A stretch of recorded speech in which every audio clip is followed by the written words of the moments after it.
Ce sera dans un instant, mais pour l'heure, il est 11h et c'est le 3 minutes info présenté par Fanny Wegscheider.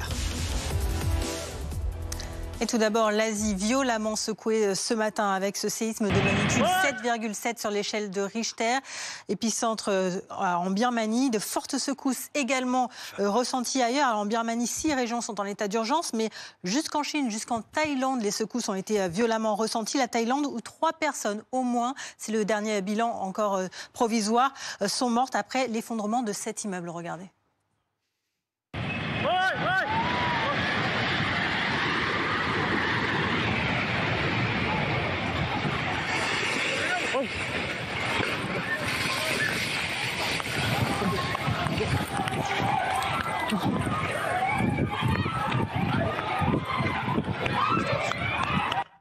Les images terribles de cet immeuble de 30 étages en construction dans lequel une quarantaine d'ouvriers étaient piégés en début de matinée. Donc je le disais, au moins 3 personnes mortes dans cet accident. La première ministre thaïlandaise a déclaré la capitale Bangkok en état d'urgence.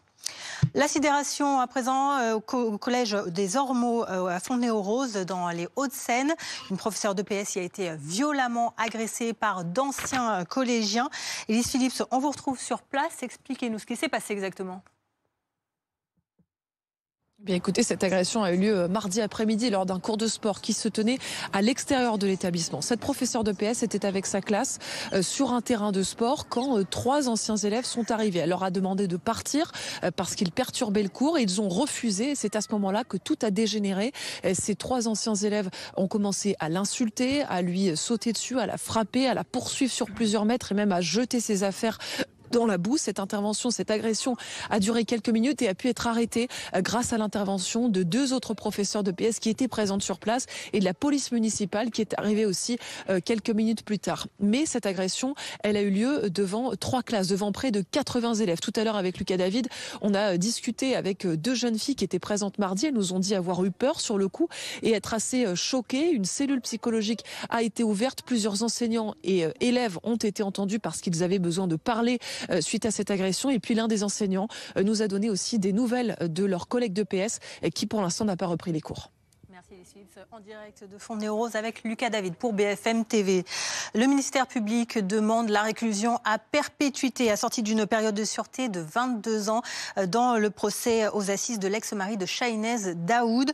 Mounir Bouta, 48 ans, est jugé pour avoir assassiné son épouse le 4 mai 2021 après lui avoir tiré 2 balles dans les jambes, l'avoir aspergé d'un produit d'essence et ensuite l'avoir brûlé vive. Le verdict est attendu aujourd'hui.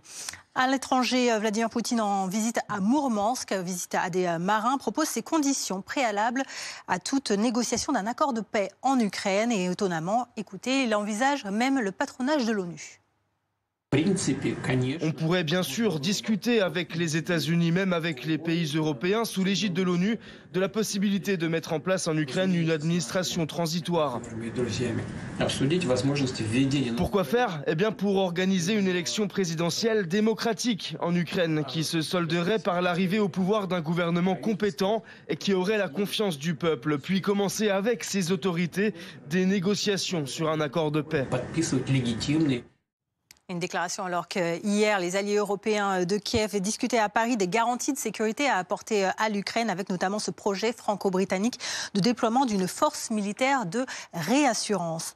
Et en cette journée mondiale contre l'endométriose, le gouvernement va annoncer une série de mesures pour en accélérer le diagnostic. La ministre Catherine Vautrin est à Bordeaux. Notamment, elle va annoncer le déploiement de ces tests salivaires dans une centaine de centres dès la semaine prochaine, mais aussi une sensibilisation généralisée au collège, ainsi qu'une formation renforcée des professionnels de santé. En France, l'endométriose touche une femme sur 10 et le diagnostic moyen est de 7 ans environ. Merci beaucoup Fanny Wegscheider pour ce point sur l'actu.